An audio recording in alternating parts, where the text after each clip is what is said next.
Hello, everyone. Welcome to this week's FPV podcast. We've been talking a lot about racing, so we're going to switch it up a little bit. This week, we're going to be talking about just the enjoyment of flying, a little bit about long range, so that gets Elvin really excited. But before we introduce our guest, Elvin, what do you have to say for yourself? I don't have nothing to say, man. But All right, moving on. Other than, I hope everybody's having a great day. It's beautiful outside, so let's do something. Let's do some flying. All right, Diego FPV, can you please introduce yourself? Yeah, thanks guys for having me. I'm Diego, also known as Diego FPV around the social media spots and places. And I've been doing this FPV thing for about 3 years now. I started back in Thanksgiving in 2015. And I've done a little bit of everything, I guess. I'm not a big name or anything. But the things people know me the most for are some cool long-range flights that I've done, and also rescue modes or beta flight. That's something that I actually coded up with a friend, and that's something that's really useful, not just for long range, but for flying, I guess, up to half a mile or anywhere that you might lose your quad or lose video. If people haven't checked it out, they should check it out because it's actually really useful. And I guess that's pretty much it. And I'm an engineer, by the way. So my approach to FPV came from solving specific engineering problems. Back then, I was researching into satellite imagery, and I saw there was a lot of overlap with drones. And so I started looking into drones. And I first asked on Reddit how to put a GoPro on a quad. And everybody started talking about FPV, and I asked, okay, so what's FPV? And then I saw Charpu's video, and I was like, oh, okay, this is something that I want to do. This is pretty cool. So next thing, I'm doing FPV, and I'm doing like flippy floppy with a GoPro, and the rest just went from there. Yep, just kept going, huh? Yep. Okay, awesome. And, living into I would say the Bay Area. You live in the Bay Area, right? Yeah, I'm in Oakland, California, right across the bay from San Francisco. That's right. So a lot of your videos actually, you fly over water a whole lot, which means you have to be a little bit careful because if you go down, you're losing that quad. There's nothing you can do about that. Yeah, and actually that's a conscious choice on my part. So the reasoning goes like this. If you're going to fly far, there's a chance something may go wrong, and it will go wrong eventually. I mean, the things we fly are not known for being particularly reliable, right? Right.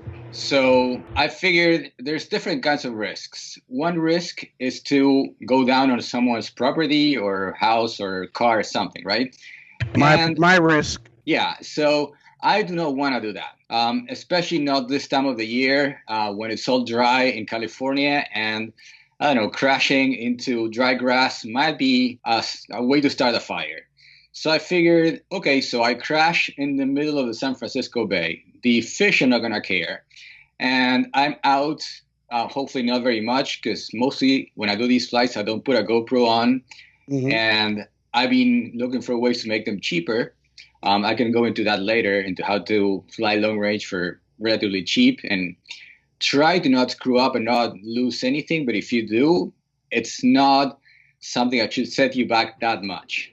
Yeah. So I can go into detail later. Yeah. No, I like that plan because, if you want to be safe and you don't want to harm anybody, that's one way to do it. Although I think, it gives me butterflies anytime I fly over water. That's all I'm saying.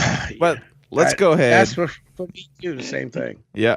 So let's go ahead and talk a little bit about some of the flying that you've been doing because you have done some really nice, epic long-range flights. Your most recent one was towards Alcatraz and being able to film that from San Francisco, which is that's a pretty good trip around, So there's some interesting things there. So what made you start doing long-range? Why long range for you? So that's a good question. You know how when you're flying in the park and you're just, doing like acrobatics with a drone and somebody comes up, that happens a lot in Oakland. The parks where I fly, usually there's people even in the morning, somebody walking their dog, and then they come and say, hey, that's cool. What is it? Is that like a Maverick or, the drill, right? And the next question is usually something like, okay, so how high can it go or how far can it go? And they asked me the question so many times. and I didn't have a good answer. Like, how far can a drone go, right? And being the engineer that I am, I figured, well, I would like to know. So how far can this, 3-inch, this 4-inch, this 6-inch go? So I started experimenting. And the first was, okay, so how far can I go on 2.4 on free sky? Well, maybe half a mile. Maybe I did like a mile. One time I went to Hawaii, and Hawaii, the Big Island in particular, has a really clean RF spectrum, obviously. So I did a mile on free sky, no problem. And that's something that I could not do here in the Bay Area. I would fail safe if I tried to do a mile on free sky. So eventually I bought a Crossfire. I just went straight to the big one, the Crossfire transmitter, and I figured, okay, let's see what this thing can do. And one thing that's really nice about Crossfire is that you can have not just RSSI on your OSD, which is useful, but doesn't give you as much information as having your line quality. A lot of people may not know that line quality is a much better indicator of whether you're close to fail-safe than RSSI.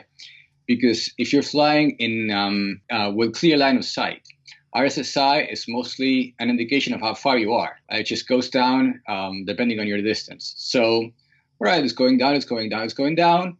And then for some reason you fail safe. And the reason it fails safe is not exactly RSSI. It's that the noise that your quad is encountering might be louder than your signal. Right. And that's where line quality comes into play. Line quality takes into account both your signal and the noise. So what in engineering we call the signal to noise ratio indication or coefficient. So having that in your OSD gives you a much better feel for how far you can go. And you get used to, okay, so now I need to turn around because I see that I'm obviously flying into some noise. And you see your line quality start wavering. And you're like, okay, I know I'm going to fail safe if I keep going. And having GPS on the OSD, you go, okay, so I went half a mile, say. I need to do something about this. I need to improve my antenna placement. I need to up the power. Yeah. Eventually, you run into battery constraints, right, with a quad. Right. You're doing everything right, and your antennas are placed well enough because it's hard to do with a quad. Right. You're like, all right, so I'm flying into the water, and this is the time to turn around because I'm not going to be able to make it back. And that actually happened to me a couple of times.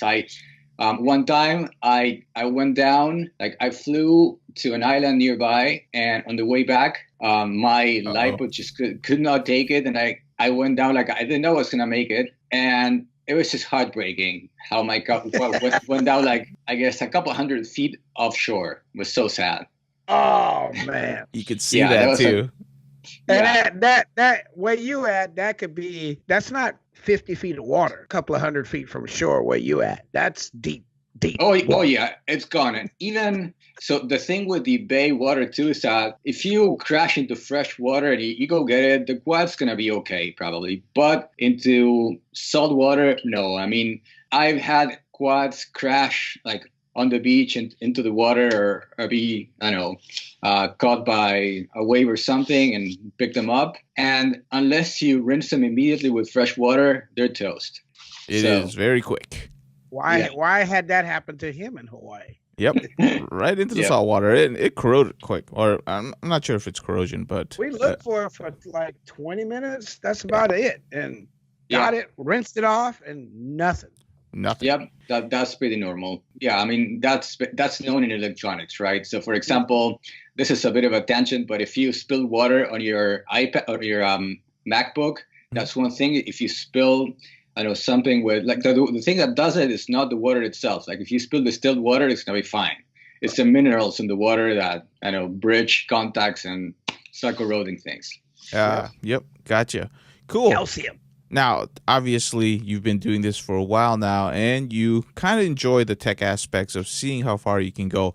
What about the enjoyment aspect? What actually gets you up and says, I want to do this constantly? Because, I don't know, I'm assuming the first time you went over and flew over water or you trying to reach your limits, it was probably not a comfortable experience. No, I mean, at first I didn't really know what I was doing. The one thing that long range requires is becoming very methodical and learning from your mistakes. Yeah. So things like, for example, okay, I'm going to be flying this particular LiPo. Am I sure it's in good shape? Am I sure it's the right LiPo? Because you don't want a cell popping midair, and that happens. Or has this quad crashed before? Is there anything questionable about this quad? Because we know that, I know, crashes wiggle components and then things fail. And of course, you fail mid-race, big deal. You lose a heat, whatever. Right. You cannot, like, if you fail because of an omission, because of a mistake, right, or a failure to check something, it's kind of like more like aviation. So for me, it's part of the challenge of not making mistakes and going, all right. So I managed to fly, I know, far into the San Francisco Bay and come back, and it's been a while since I've lost anything, so that's good. I know I'm going to be losing things once in a while, but as long as I keep the loss rate acceptable to me and cheap enough, I'm okay with that because the enjoyment justifies it.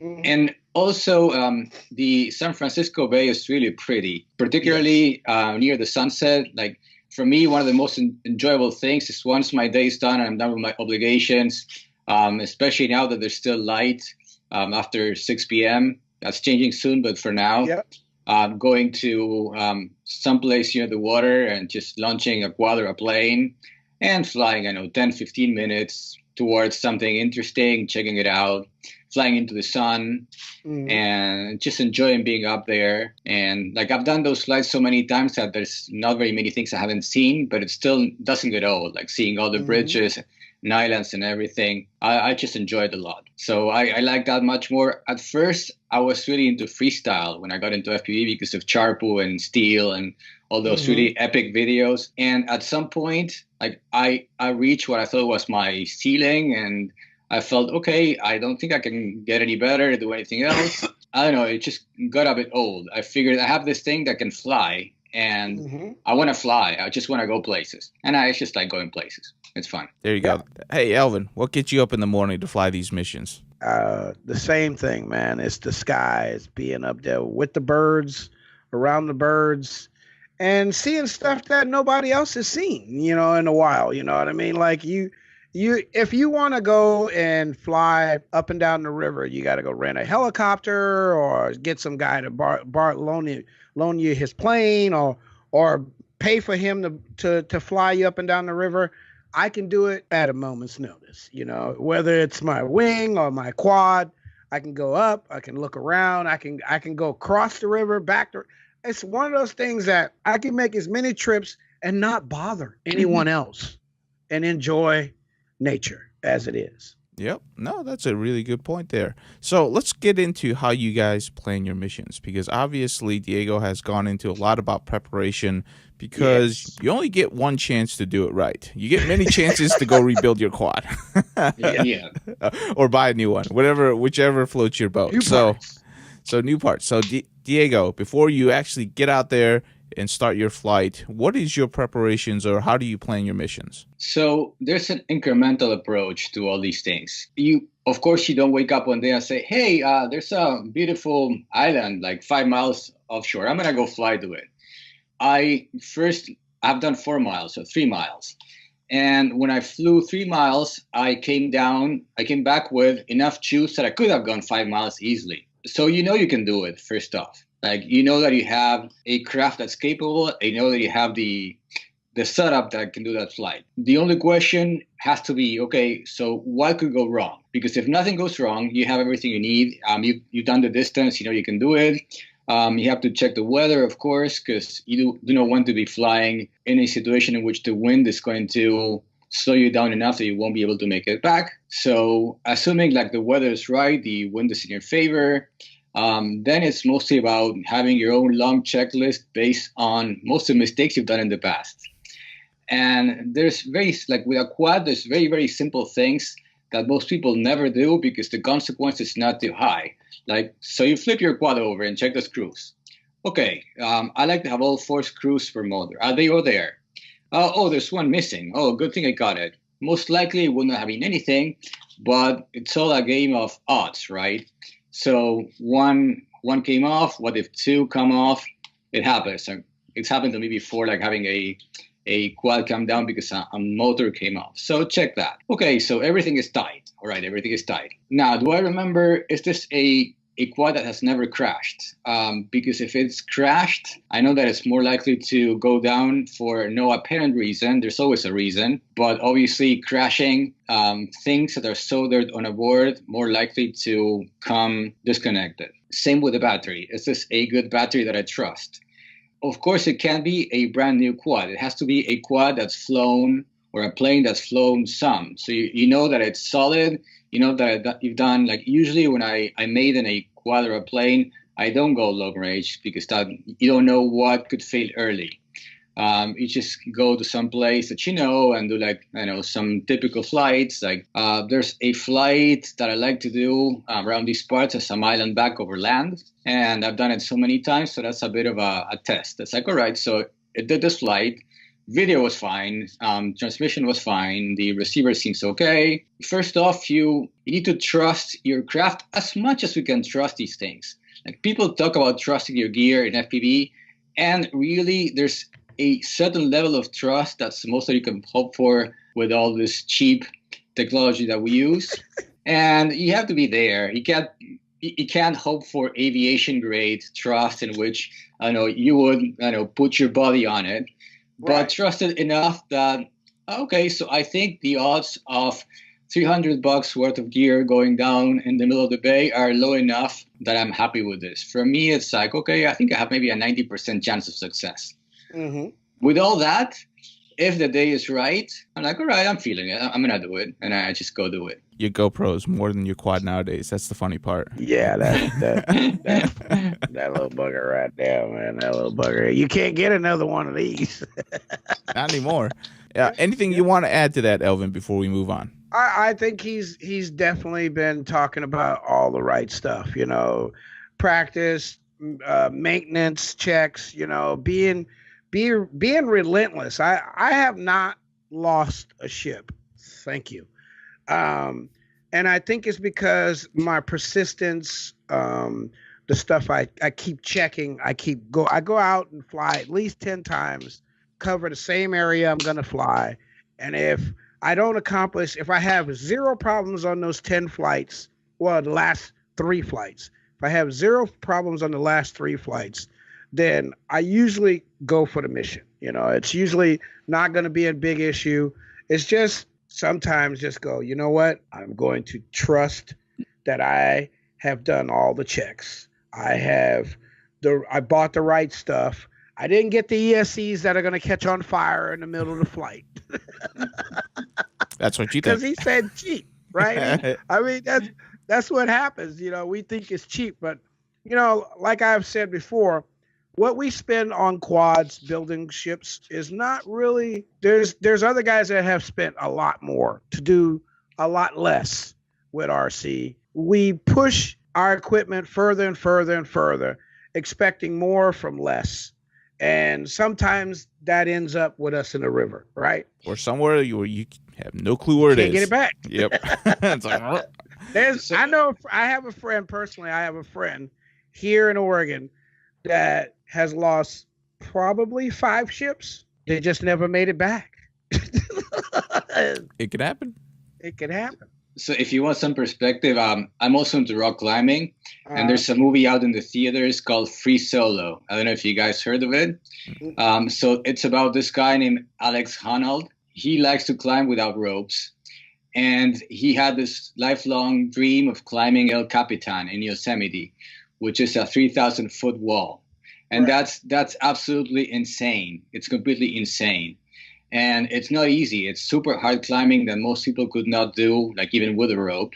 Mm-hmm. And it's a great documentary film. And it goes into painful detail about all the preparation and time, like the years he spent preparing for that goal. And that's, of course, extreme. But it puts what we do into perspective in that, okay, so we make a mistake, we lose a couple $100. Right. He makes a mistake, he's a pancake. Yep. Right. He's in the funeral. He's the main feature, which is terrible. But yeah. I mean, that's one of those that's one of those hobbies that I've thought about, but that the stop is falling is not that bad. It's right. When you stop, it's the ground. it hurts the most. Yes. So, I mean, for me, that's perspective in that, okay, in the end, we're just playing with just grown men playing with toys. And if we can afford it, and if we're not going to be hurting anyone, and for me, that flying over water is the big part there. All right. What's the worst that can happen? I have to work a few more hours to build a new rig. Big deal. There you go. The big part is you can afford to lose your quad. If you can't, don't do it. That's the big Exactly. part. Yeah, that's key. If you can't afford it, then this is not for you. Exactly. Just fly in the park. Fly in the park. Let's go ahead and talk about tech because that's what everybody wants to talk about anyways. Let's talk about, for Diego, for you, what you have found that works and what has not worked. So for you, flying all these missions, what is some advice that you can partake or give to the audience? So there's two things that I think are crucial. Well, three things actually. We're flying FPV, so if you don't have control, you're not flying, right? So the number one thing you need is control link. There's a lot of options these days. The one that I trust the most is Crossfire. So that's 915 megahertz control. But you cannot just trust it. You have to do it right. And there's too many mistakes people do. A lot of people just believe, okay, I'm just going to put Crossfire in my rig and then I can fly forever. And that's not true. I mean, that's the same thing as saying, all right, I'm going to yell across a mountain and people are going to be hearing me because I yell, right? Right. Yeah, you're louder perhaps and you have more reach, but you have to do it right. So doing it right is understanding how the system works, understanding enough about radio frequencies and wave propagation to know that there's trade-offs and pros and cons in the ways you set up your antennas, whether you pick a directional or an omni for your transmitter, for example. What I found that works best is different for planes and for quads. Typically, when I'm doing an out and back mission, which I know is in a straight line, I like to use the TrueMox 915 antenna. It's the best so far that I've tried. I've tried a bunch. That's from 2RC. Hugo is extremely knowledgeable, and I trust his knowledge regarding how to build the right antenna. And you have to use it right. So there's a way in which you aim the antenna properly at your craft. And if you do it, you see the line quality reflect on the OSC, and you get feedback that you're doing it right. So that's important. Mm-hmm. And then the way that you mount your antenna on a quad, you don't have very many options. You can either mount it on an arm. It has to be straight. So it's very important that a dipole antenna has to be straight. So the Crossfire antenna, most people have seen it. It's just one. There's no diversity in most Crossfire receivers. Mm-hmm. And you can either do it horizontal or vertical. Vertical is hard to do with a quad.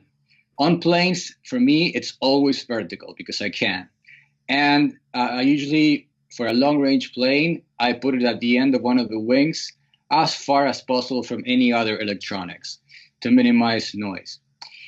On a quad, you can't do that. So usually I put it on an arm, but then one thing that's going to happen when it's on an arm is that when you're turning, you may be pointing the null pattern of the antenna towards yourself very briefly. So you have to be aware of that.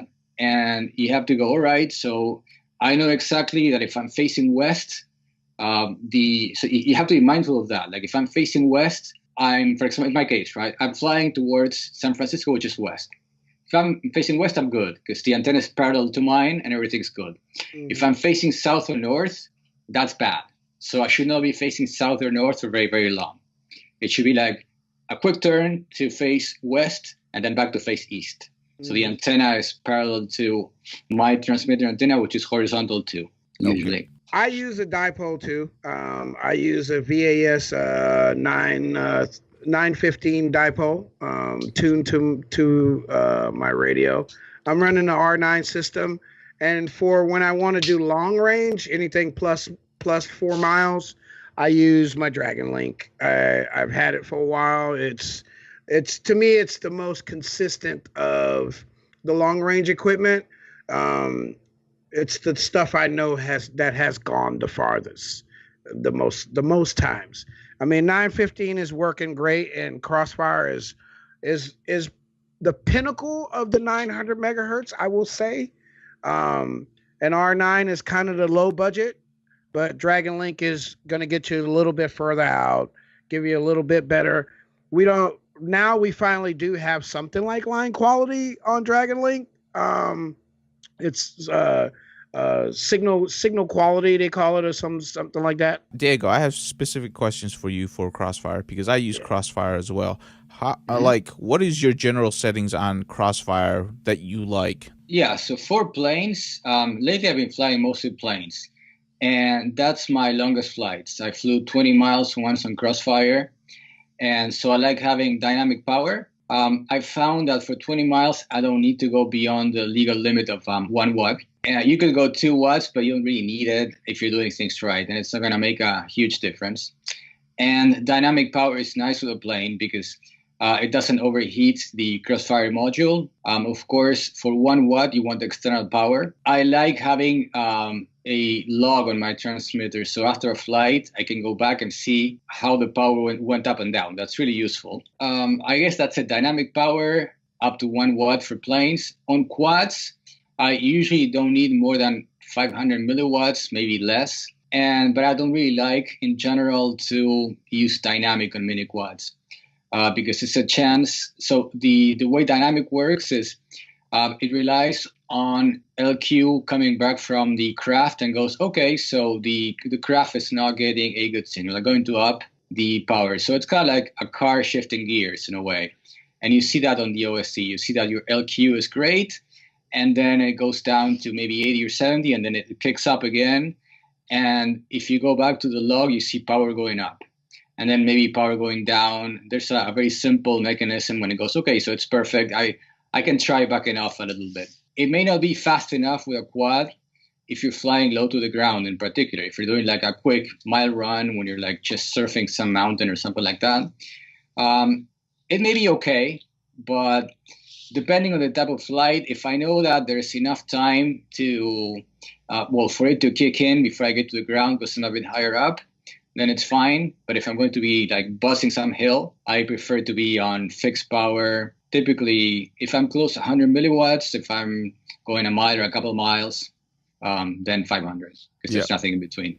I use dynamic power too, and that was actually one of the things that I've always wondered. And you know how you can set the upper limits of dynamic power? I kind of wish you can set the lower limits of dynamic power so that it's easier to say, don't fall below 100. Just like, I just want that little safety buffer. That would be great. But yeah, I thought about that too. And one thing that would be awesome too, but I don't think that's going to be happening for a while, it will be having the actual power on your OST, just to know how it's doing. And the reason that can't happen yet is because the CRSF protocol needs to implement something called a status frame, where Betaflight could go, okay, so I'm getting statistics from the receiver and I can do something with them. But that hasn't been done yet, at least not in CRSF. So if you want that, if you want to see your power output from the transmitter on the OST, you need to get the TBS core OST, which is more expensive. And that's, I guess, a reason to buy it, and it's a selling point for them.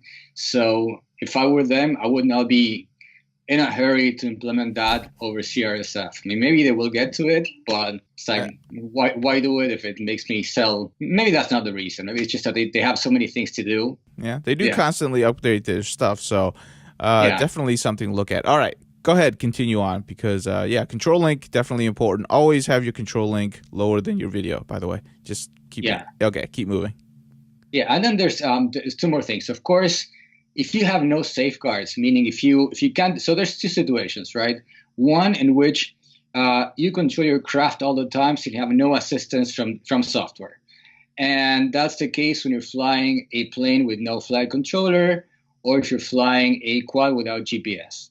If you have video and if you have no control, your quad is lost, or at least it's coming down. So in that situation, video is absolutely fundamental, and you have to trust it. And you have to turn around at the first hint that your video might go wrong. So obviously you want to push that out as much as you can. With quads, I found that for me it's hard to outfly 5.8. And I've had good experiences both with the Unify and with the AKK. I think they're both great brands, and they're putting out the best video transmitters on the market right now. AKK, there's a few more options. They're doing great. That company's really killing it. Unify has one that's great. It's the Pro that can go up to 800 milliwatts, and it's nice in that it's very small. But if you have the room, the AKK, there's so many features. There's a $9 one that's 600 milliwatt fixed. Like if you want to minimize your losses in case something goes wrong, that's not the VTX. That one's been so solid for me. I think it's 3K1P or something like that. But it's on Amazon same day, $9 or $10, and it's awesome. Can't say enough good things about that one. For quads and for wings, unless I'm planning a specific mission, on wings, I'm good up to 10 kilometers with that one. So I usually try to stay on 5.8. Unless there's a very specific flight I want to do where I know 5.8 is not enough, and that's usually like 20 miles or 15 miles. Like usually, from my experience, up to 7 miles, you can just manage with 5.8 with good antennas. Beyond that, it's 1.3 territory. Some people like 2.4. I don't really see very much of a reason to use it around these parts. Because the thing with 2.4 is that it's Wi-Fi land, and there's just too much Wi-Fi around these parts. If I were in the middle of nowhere, the thing that's nice about 2.4 is that the antennas are smaller. If you saw my Gatling, my 1.3 Gatling antenna, that thing is just a pain. I've used it like 3 or 4 times only because I wanted to do some really long flights on planes. But man, that thing is not something that I want to set up every day. Then that thing, people have asked, like, I've seen 2 of those set up out in the middle of the woods. We've had rangers pull up going, what is that? Yeah. We want to know what that is. With that thing, and if you have a decent 1.3 video transmitter and antenna on your plane, you can fly to the moon. Right. Video is not gonna be the problem. No. I think that's there's a very famous video by David Wendestall when he flies back from space. Right. He tied a glider to a weather balloon and you've probably seen it, but just for the sake of the listener who may not have seen it, right. You need to go check out that video. So I got an FPV glider coming down from space. And it's been a few years since, and that video actually is still pretty relevant. I guess, yeah, it's relevant. It stood the test of time pretty well. That's something. So he did not completely succeed in that he did not land back at his feet the way he wanted. He got lucky and found the plane even without. I don't think he had GPS. That's something that would be nice to repeat at some point somewhere, maybe. Not in the U.S., maybe in the middle of nowhere, in the middle of the ocean. Got to do it in the U.S. Yeah, I don't know if I'm ever going to do something like that because it's a lot of work. Come up here. It's really hard. It's really hard to fly something with servos up at 100,000 feet because, well, he goes into detail. I'm not going to spoil the video for those who have not seen it. But he's using a 1.3 Gatling antenna for video. That's the thing. And he's like, I don't know, miles and miles up in space. Got to do what you got to do in order to see. Now, I do have a question on that. And wait, I'll say this. The antenna was messed up. Yeah. Oh, yeah. That's how good the Gatling is. There was a lobe missing off the clover leaf. Yep. One whole lobe was gone. And he still found it. That's pretty cool. Now, quick question for either of you. I don't know if there's a right answer for this, but is there a certain point where you just decide to replace a VTX, even though, it could be operating fine? I've always wondered about this because, most of us fly till it dies, but you really don't want it to die in the middle of a flight. So do you have any plans on that or any ideas?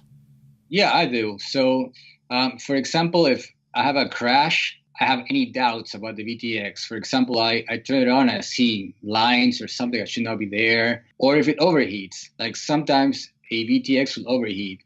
If you have return to home or any features that can help you through the time when your VTX is overheating, you can fly through that. At some point, video comes back enough.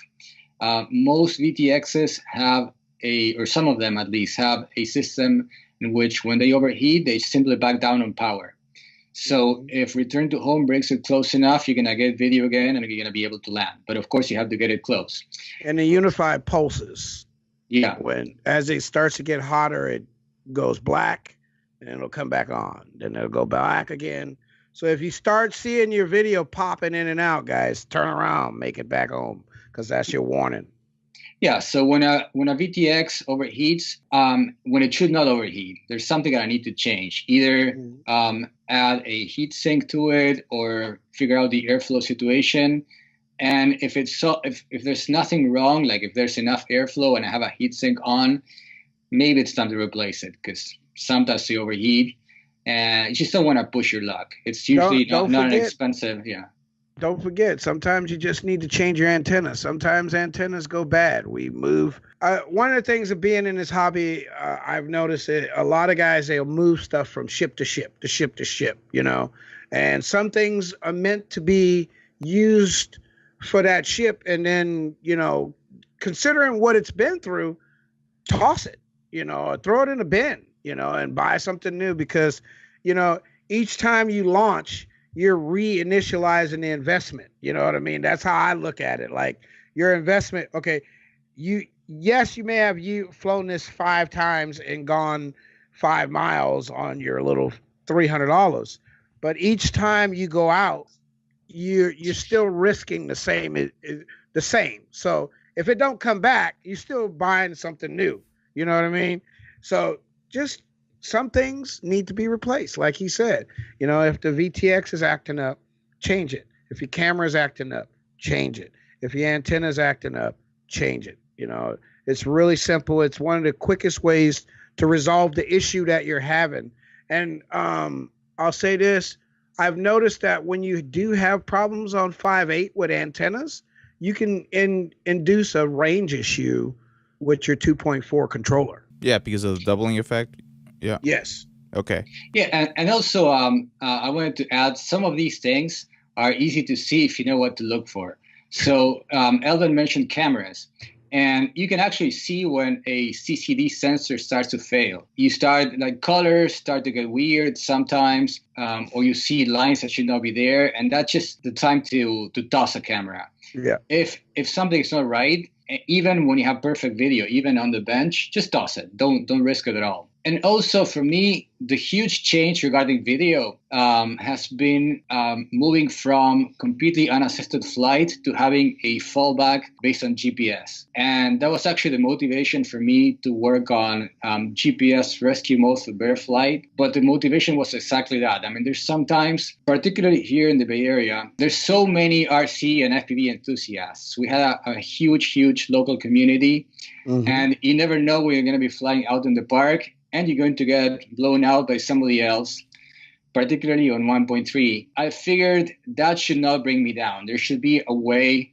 to at least fly through a situation in which, through no fault of your own, you have no video. That was the motivation. And the idea was, all right, so we have the ability to put GPS on our quads. And GPS these days is so cheap. You can get one for 10 or 15 bucks.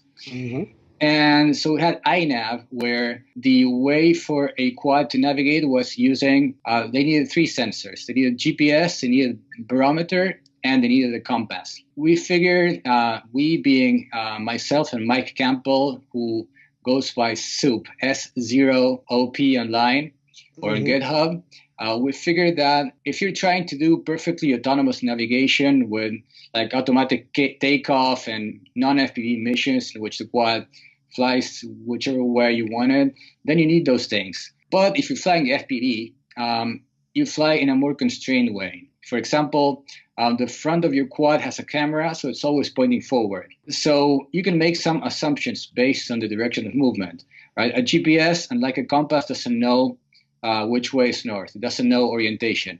But it knows that, okay, so I was at point A, and a few seconds went by, and now I'm at point B. So that means that I'm moving in the direction from A to B. And that means that the quad must be oriented with the nose pointing from A to B. That's nice. So if A is home, I'm moving away from home. Right. And if I want to go back home, what I need to do is do a 180 turn, and now I'm pointing back to A. Right. And you can more or less know which way you're pointing once you know your north, because the gyro doesn't have a lot of drift, luckily, on the quads we fly. Anymore. Yeah, it drifts some, but as long as you can get a good estimate of your direction based on moving in a straight line, if you can do it like once every 10 or 15 seconds, you're good. And with that, we managed to make a failure system in which, if, say, video goes out and you click GPS rescue mode, all right, the quad is going to go, I know which way home is, and I'm going to come down and follow an approach pattern to come towards home. So you're not going to lose it. Right. You could be half a mile out. It's not going to do a super nice automatic landing, but it's going to it's going to try to land. It's probably not going to do a good job, but at least it's going to come to a point where you could land in line of sight, or at least you could let it crash. Yep. So for me, that's huge peace of mind. And you don't know how much time I spent working and testing that. Like testing GPS rescue, I have so many blooper reels, things that went wrong, like just like you know how software goes, having a sign being wrong and right, or a number missing, a constant. I made so many mistakes and smacked that quad to the ground so many times. Variable 18. Yeah, but it works, and people are happy that it's out there.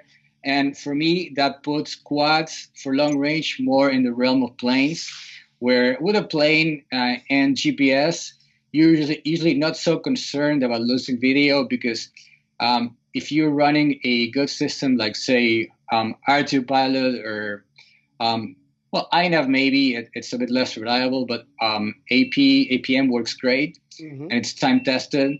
So you know that it's gonna come close enough that you can land the line of sight. That's where I cut my teeth, Diego. Yeah. So I'd say these days video is nice, but if you have an automatic navigation backup, that should be super solid. You should know that it's good to come back. You should test that.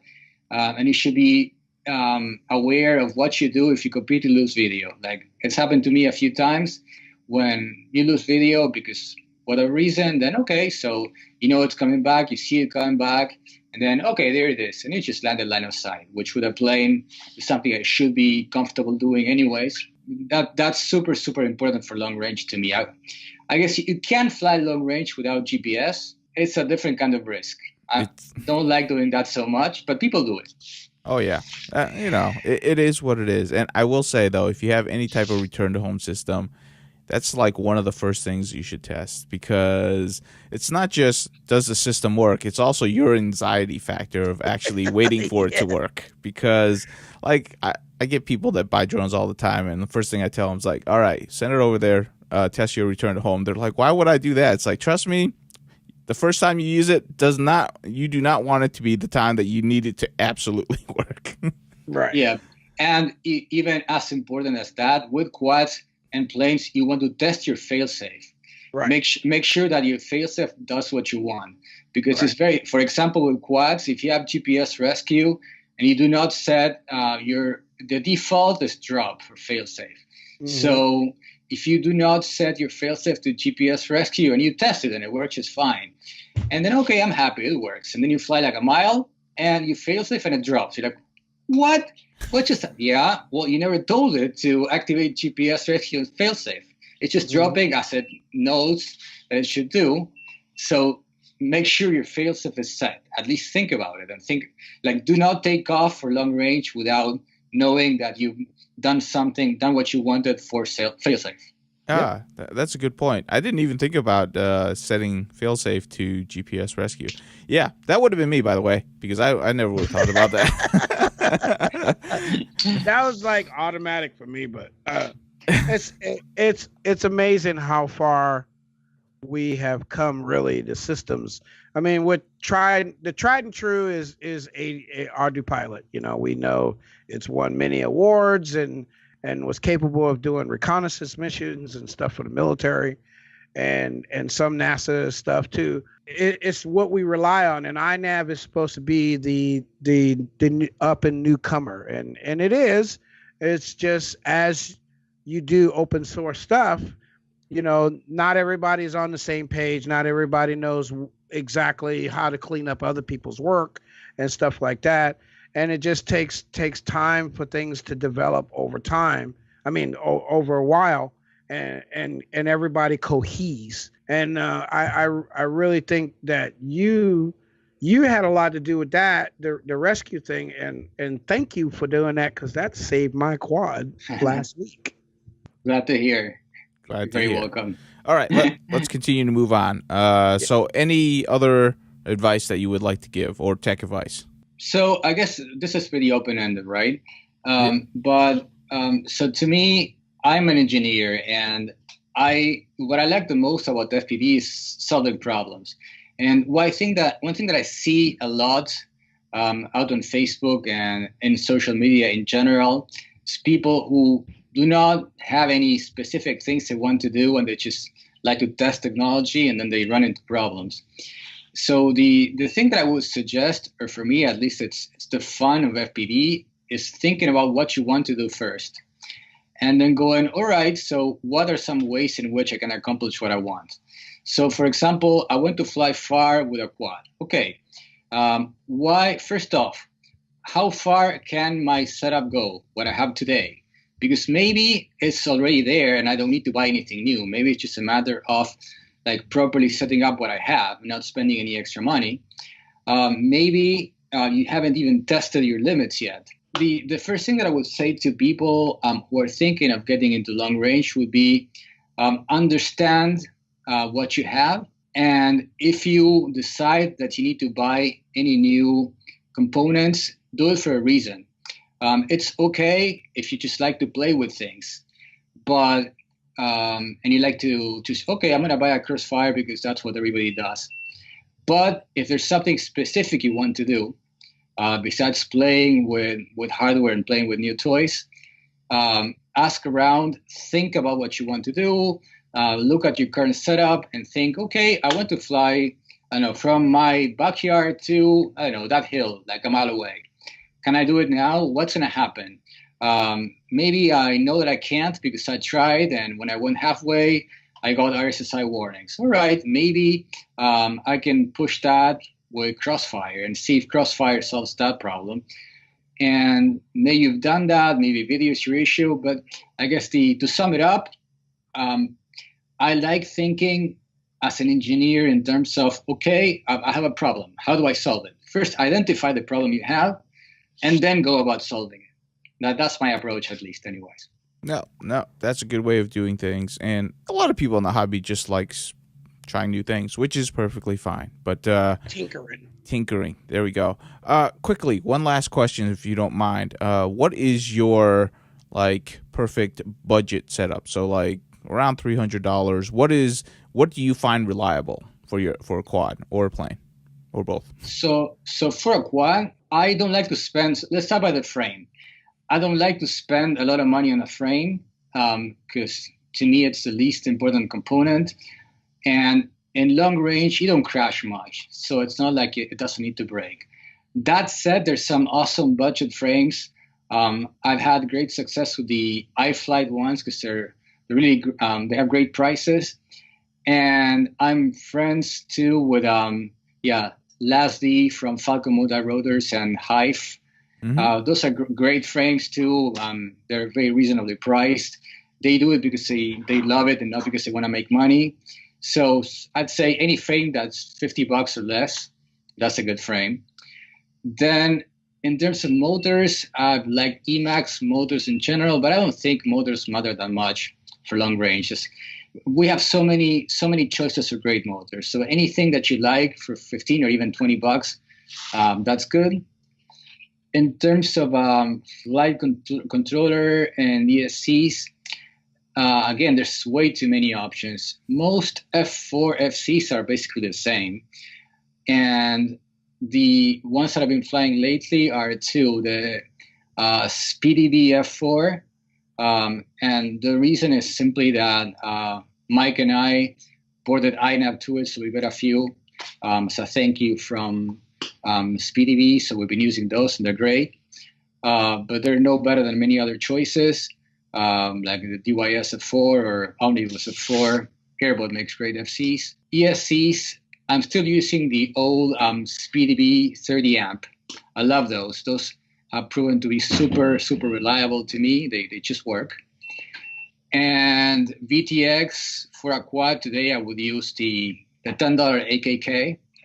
That you can't go wrong with a nice like $10 Emax Pagoda or any other brand that makes a pagoda that you like and trust. And if it's well tuned, the difference is going to be durability. Then camera, that's basically whatever you like. Yeah. I don't think it matters that much. But so I think I would not spend money on any specific quad component. I would just buy the right things I know and I trust. And the reason is because I trust them. Like I know that I don't need to spend more than $10 in a VTX for a quad if I'm going to be flying long range. If I were to be flying with other people, then you need, of course, to be able to go down to 25 milliwatts. You want to spend maybe $20 on one that has at least ideally smart audio because it's nice. Yes. And you want to be able to switch down to 25 milliwatts and switch channels quickly. But if not, if you're just going to be flying by yourself in the middle of nowhere, $10 for a fixed 600 milliwatt VTX, that's a great deal.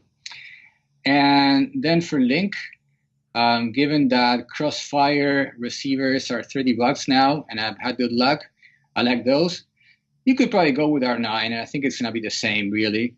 I just happen to have Crossfire, and I haven't really played much with R9. But I wouldn't, like, if you're really if you're tight on a budget, I think it's going to be okay. I mean, I can't really speak for it because I haven't really tried it so much, but I think it'll be fine. That's for a quad. And then for a plane, it's much easier. You can build like a nice plane that can fly, 5-6 miles for nothing these days. And it's mostly the same in terms of electronics. The GPS, that's the important part. The one that I like the most, and I think it's totally worth the space, it's the BN880. It's one that comes with a compass, but I don't use a compass. I just like it because it has a bigger antenna. It's a 30 by 30 millimeter format, and it gets a fix more quickly than the 16 by 16 ones. So when I have the space, that's the main difference with a plane. I put in one of those. And then everything is basically the same. But on planes, I use Plane because now we can use, on quads, I use Betaflight, of course. On planes, AP works great on F4 these days. And there's still a small number of controllers that can run AP. I don't know if there's a list somewhere, but I think it's 4 or 5. The nicest that I know of for planes is a Maytag wing, Maytag F405 wing, because it has the perfect form factor for a plane. It comes with a ton of regulators, and it's more expensive, but it saves you a lot of extra components. So that's where I would spend money. Everything else, just get whatever, like any frame you like, any airframe you like, any power T you like is going to be fine for a plane. All right. Just make sure that you have either plane on it and GPS, and test your setup for returning to home, and you're going to be good. Sounds and good. Make sure you get metal geared servos. Oh yeah. Don't ever skimp on servos. There's no point. I keep seeing people, they make a plug and play kit, right? And the kit is cheap, right? But remember, plastic servos, they all come with plastic servos. Your first couple of flights may not launch and run off perfectly. And if you have plastic geared servos, you're going to be replacing servos.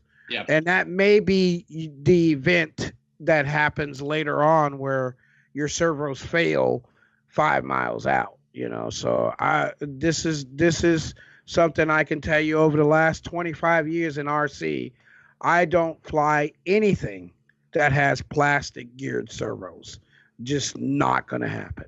It's not worth it, particularly because it's not like they cost so much more, right? Right. Servos are like $5 for a plastic and maybe 8 for metal. So Right. whatever, right? Yeah.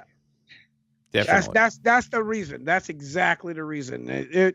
We're no longer in the season of paying $40 and $50 for a plastic geared servo and then looking at $100 for a metal geared servo.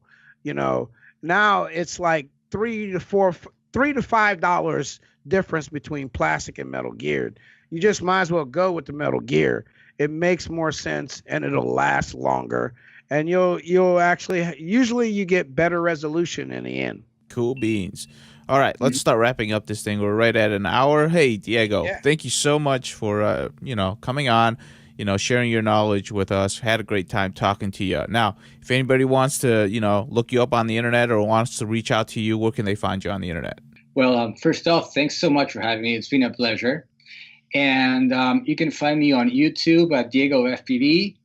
On Instagram, I'm FPV Diego. Mm-hmm. And then you can find me on the Long Range Hooligans group on Facebook. I'm pretty active there, or try to be. And I'm on Slack, on the FPV chat Slack quite a bit. If people have questions, I'm Diego FPV there. And finally, I have a blog. It's diegofpv.com. I should do a better job at keeping that updated. But there's some good info there about GPS rescue and how to set it up. So usually when people ask me GPS-related questions, I point them there. diegofpv.com. Okay, there you go. So definitely look that up if you're tinkering around with long range. Having a GPS on your whatever vehicle you have is a good idea nowadays. And they are always fairly cheap. And most of the new boards actually come with a barometer, if I'm correct. I don't know. I haven't looked in a while. Flight controllers? Yeah. The flight controllers, yes. Yeah. Some of the new ones are coming out with barometers on them. But for GPS, like he said, the bigger antenna does help, even with the older stuff. So. Oh, and one thing you can do. So most boards have I2C pads. So even if you don't have a barometer, you can buy one for like $3 or $4 and tack it on afterwards. I've done that. I just didn't even know that I could do that. And I went, hey, wait a minute. I have this quad with a DYS F4 flight controller. Mm-hmm. And, I don't have a barometer. Wait a minute. I'm just going to solder one. It takes like 5 minutes. It's just SDA, SCL, and power, and you're done. Okay, cool. I did not know that either. So there's a way to get your, older F4 or non-barometer flight controllers, because like a lot of FPVers, they don't care about the barometer, but long range guys do care about the barometers. Yes. Yeah. You want to know where you're at. And particularly APM needs a barometer to work. So you're going to have one if you want to fly AP on F4. Right. There you go. Alrighty, folks, that's it for this week. Thank you, Diego, again for coming on. I'm sure we'll be talking a little bit more sometime next year about long range as more people get into that part of the hobby, just because it's something a little bit different, and it can be butt clenching at times, which kind of gets more people to want to do it more. I don't know why. It's just how it is. Yeah. All right, we are out for this week.